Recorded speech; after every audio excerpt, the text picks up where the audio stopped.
Edgewood University. A paranormal romance written by Tanya Grice. Year 1.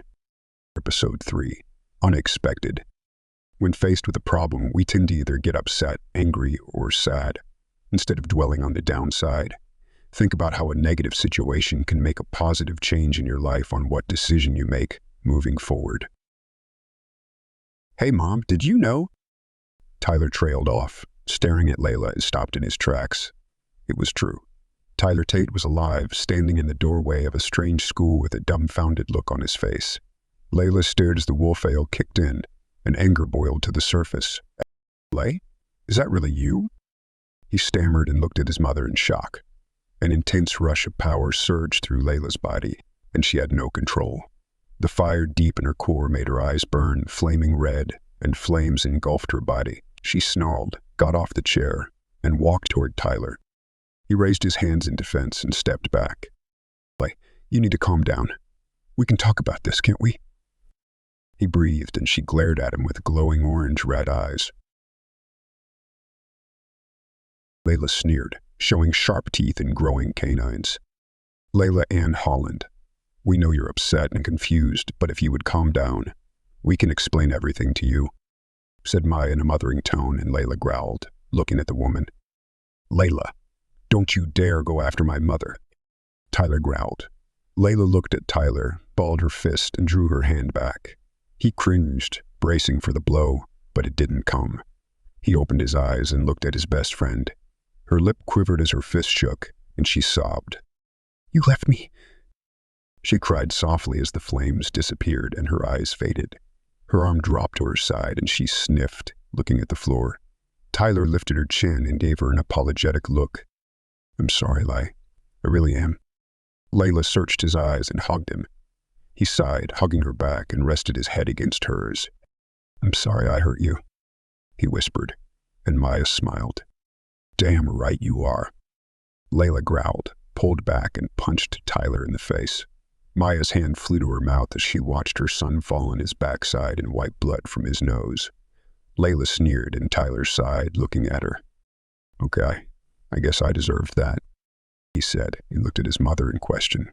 Layla sighed and held out her hand. "So how did she become a hellhound? Uncle Jeff was a nobody. Didn't that species die off a long time ago?" he asked, taking her hand, and she pulled him to his feet. Layla studied her best friend and couldn't believe how attractive he was. Tyler was 6 foot tall, more muscular and chiseled features.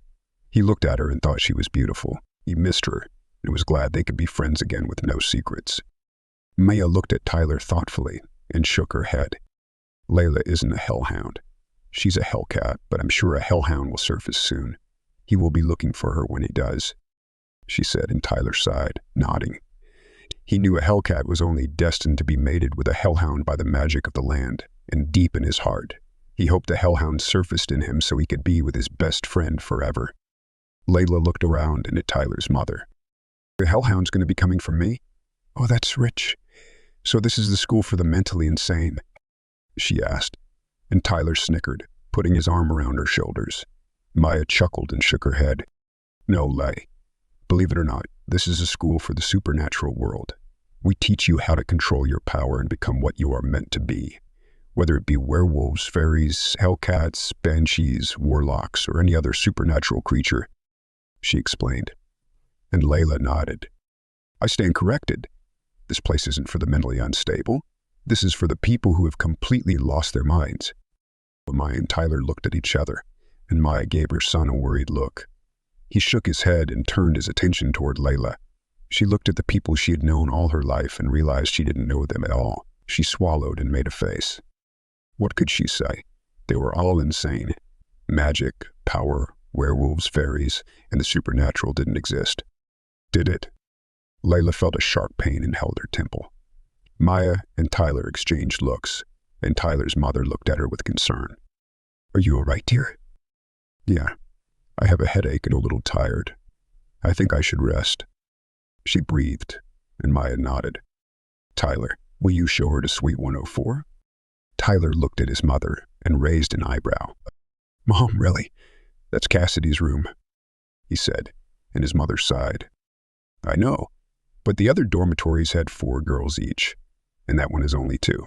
Besides, what are you worried about Cassidy for? Didn't she break up with you over the summer?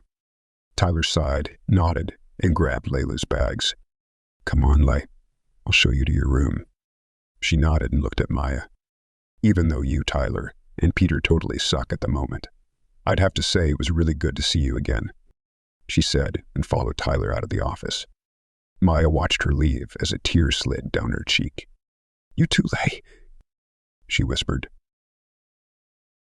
Tyler looked at Layla and pressed his lips together. So, I suck right now? He asked, and Layla looked at him and nodded. Mm-hmm. She hummed, looking around at the strange stone statues. He chuckled, and she looked at him. So someday, will I not be so sucky? She rocked her shoulders back and forth and shrugged. Not sure. Layla looked at him, raised an eyebrow, and looked forward. She hummed and made a popping sound with her mouth. So, what do you think I should do? She asked, spinning in front of him and walking backward. Tyler thought momentarily and smirked. I think you should forgive me. Why? Because I'm your best friend, he said, grinning, and she wrinkled her nose, shaking her head. Not good enough.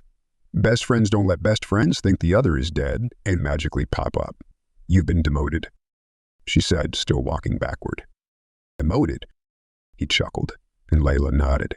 He thought she was adorable. He loved it when she played her little games with him and was glad she was back in his life, even if he had to make up for hurting her. She bit her lower lip, and he inhaled a breath. Yep, demoted until further notice. Layla grinned as her foot skipped, and she started falling backward. Tyler quickly slid his arm around her waist and caught her. She looked into his eyes, smirked, and grabbed his arms. Where'd these come from? She asked, squeezing his forearms. And he snickered. I work out, he said, and she studied his face. She touched his face, and he searched her eyes. I honestly missed you, he said as his fingertips brushed her scar. I see that. You haven't let me go since I tripped, she said, and made a face. Tyler grinned and stepped back, pulling her with him. Maybe I don't want to let go. Layla scoffed and made a face. I'm going to need my body back so I can take a shower. It's not yours to keep, she said, and he growled playfully. She squealed, and he laughed. He looked her face over and smiled. I'm glad you're here. He let her go, and they continued down the hall. Well, this is it, said Tyler, stopping in front of a large, wide wooden door, and Layla smiled, nodding. Tyler touched her face and rubbed her cheekbone with his thumb. Relay, listen, I'm sorry you had to go through that. I thought we would never see each other again. She searched his eyes as tears pooled in hers and blew a shaky breath. I'm glad you're alive, but you could have told me. You and your parents lied to me my whole life, and my parents lied too, she said as her voice cracked. Now you brought me to a place that makes no fucking sense. I turned into a fireball for Christ's sake, Tyler. I mean, what the fuck? He rested his forehead against hers, and tears slid down her cheeks. I'm so sorry, he breathed, resting his hands on her hips. Tyler pulled back and searched her eyes. We will make it make fucking sense together, he said, grinning, and she laughed, wiping her face on her sleeve. You know it doesn't work that way. She snorted, and he chuckled, rubbing his thumb on her hip. Layla looked at him and blew her hair. Tyler gave her a clever look, and she raised an eyebrow. His face inched closer to hers, and she gave him an intrigued look. What? She asked, and he shook his head. I wanted... Suddenly the door flung open, and Cassidy and a brown-haired girl looked at them. Tyler looked at the girl, hung his head, and sighed. Layla ran her hands through his hair, and he looked at her. We'll talk more once you've settled and processed everything, he said, kissed the corner of her mouth, and walked away. Layla watched him disappear down the hall. She picked up her bags and looked at her roommates. Hi, are you Layla? Asked the brown-haired girl, and Layla nodded. Welcome to Edgewood. I'm Bailey, and you've already met Cassidy. Layla smiled, nodded, and sighed. Which room is mine? Cassidy and Bailey pointed to a set of white wooden French doors, and Layla carried her stuff into her room. The suite had 4 bedrooms and a bathroom, which branched off an expansive sitting room furnished with 2 couches, a couple of plush chairs, and a long dark oak coffee table. Cassidy and Bailey looked at each other, closed the suite door, and followed Layla. "So how do you know Tyler?" asked Cassidy, walking into the room, and Layla sighed. Not only was she in a strange dream, she had a room with Tyler's ex-girlfriend. This had to be someone else's dream, not hers. "I thought I knew him," she breathed, and Cassidy looked at the floor. "So Cassidy tells me you're a fire fairy?" said Bailey, and Cassidy chuckled nervously. Layla gave her roommates a thoughtful look and shook her head. "No, I'm not a fire fairy," she said, lifting her shirt and showing the big ugly scar. Bailey and Cassidy looked at each other, and Cassidy swallowed hard, looking at Layla. "A werewolf bit you, but you have fire magic." Layla shrugged and nodded. "I guess so. God, I feel like I woke up in someone's dream or something. Magic, werewolves, fairies, they aren't real," she said, putting her stuff in the provided white wooden dressers. Cassidy and Bailey looked at her oddly, and Bailey pressed her lips together. "I mean, seriously? A banshee? Can you really scream loud enough to break glass?" She snorted. Bailey gave Cassidy a knowing look and shook her head. "Don't you dare. You know the headmistress will be pissed," she said, and Cassidy smirked. "The girl wants a demonstration, so let's give her one." Bailey sighed, covering her ears, and Layla snorted. "You guys are so lame," laughed Layla.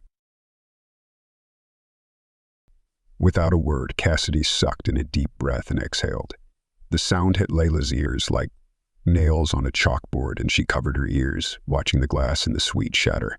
After the scream stopped, Layla looked at Cassidy wide-eyed, and the girl grinned, dusting her hands. Bailey uncovered her ears, blew a breath, and looked around. Layla felt something wet and sticky on her palms and looked at her hands. She gasped, seeing blood, and looked at the girls wide-eyed. "It's okay. You'll heal. You're part werewolf," said Bailey. "So, does that answer your question?" asked Cassidy smugly. Layla nodded, looking around with her mouth hanging open, and stumbled toward the sink. Suddenly, the suite door busted open, and Tyler's mother walked in with 2 men dressed in black. "Cassidy, again. As I told you before, if you are going to use your power, go outside.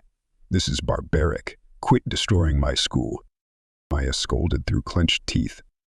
"Well, headmistress, in my defense, I wouldn't have gotten the full effect I needed if we were outside," said Cassidy, and Bailey snickered.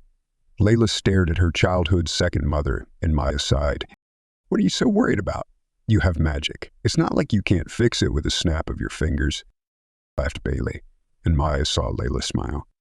The 2 men snapped their fingers, and Layla watched the broken glass return to its original place. Everything was fixed, and the suite looked as good as new. She looked around, breathing heavily and not believing what she saw. "Lay, dear," said Maya, and Layla looked at her. "Would you please teach these girls some manners? Train them as if you were at my house?" she said, and Layla snickered. "Your house? You've been to their house?" asked Cassidy, and Maya nodded. "She practically lived with me for 10 years. Maya teased, and Layla grinned shyly. "That was only because Tyler was scared of the attic," she said, and Maya chuckled. "Now I hope you girls get along. Cassidy." Cassidy looked at the headmistress, and Maya whacked her with her fan. "Stop breaking my school." Layla laughed and was glad she was the head of the school. "Oh, the reason I put you 2 together is because banshees make great companions for hellcats." Cassidy and Bailey stared at Layla, and Layla made a face. "Good night, girls," said Maya, and she and the 2 men left. "Your hellcat?" asked Bailey, and Layla sighed, wanting the nightmare to end. "I guess. But no one has seen one in centuries. Is that what bit you?" asked Cassidy, and Layla shook her head. Maya said I was bitten by one of her family members, and some ancient creature decided to wake up inside me. Suddenly, Layla's cell phone rang, and she pulled it out of her pocket. It was her parents. She sighed and decided to keep the call light and short. She glanced at the girls and answered. "Mom." "Dad!" "Did you make it to Edgewood safely?" asked her mother, and Layla cursed under her breath for not calling them earlier. "Yeah, I just got to my room. I was literally about to call you guys. She lied. So how is it? Asked her father. Layla sighed and scowled. A little strange and overwhelming, honestly. She breathed. Layla, what's wrong? Nothing, Mom. Nothing's wrong, she said, cradling the phone with her shoulder and folding clothes. Have you made any friends yet? Did you find a nice boy to hang with? Daddy, I just got here. She laughed. Cassidy and Bailey looked at each other and smiled. Do you have roommates or your own room? Asked her mother. Yes and yes. It's a suite with 4 rooms, and I have 2 roommates, she said, looking at Cassidy and Bailey. Hey, can I call you guys tomorrow? We're getting settled and going over suite rules and stuff. Sure, honey. Please call anytime. We love you so much, said her father.